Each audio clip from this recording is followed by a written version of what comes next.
Vous pouvez également créer un événement brise-glace similaire en utilisant l'image de votre choix.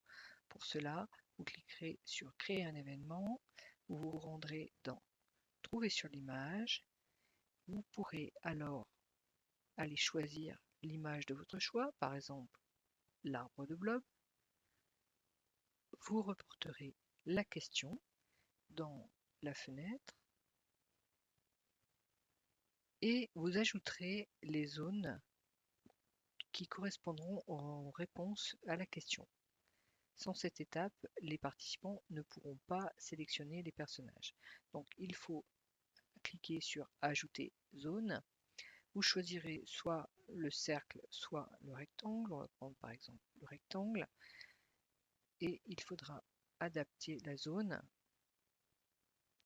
Voilà, sur chaque personnage. Ça correspondra à la zone cliquable pour chaque personnage. Et ainsi de suite.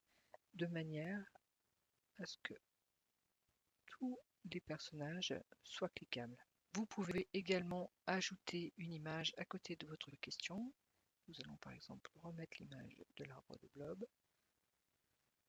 Celle-ci s'affiche au bout de quelques instants. Vous pouvez également rajouter un fond musical. Bon, ce n'est pas absolument nécessaire dans ce type d'animation. Ça n'a pas véritablement d'intérêt. Mais surtout, pensez, une fois que vous avez terminé, à bien sauvegarder. Nous revenons sur le tableau de bord et vous voyez que dans la ligne de votre question, de votre événement, apparaît le bouton Modifier.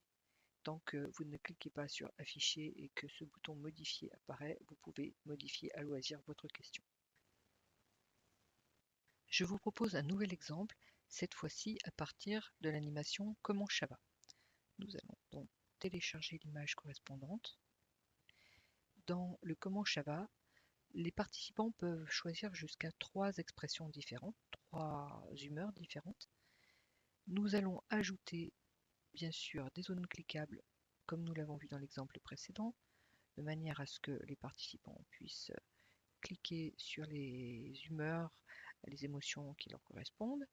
Mais surtout, dans ce cas précis, et dans la mesure où il y aura plusieurs choix possibles, plusieurs réponses possibles, nous devrons activer dans la zone de droite les réponses multiples en déplaçant le curseur bleu. Pour le reste, il vous suffira de suivre la même procédure que dans l'exemple précédent.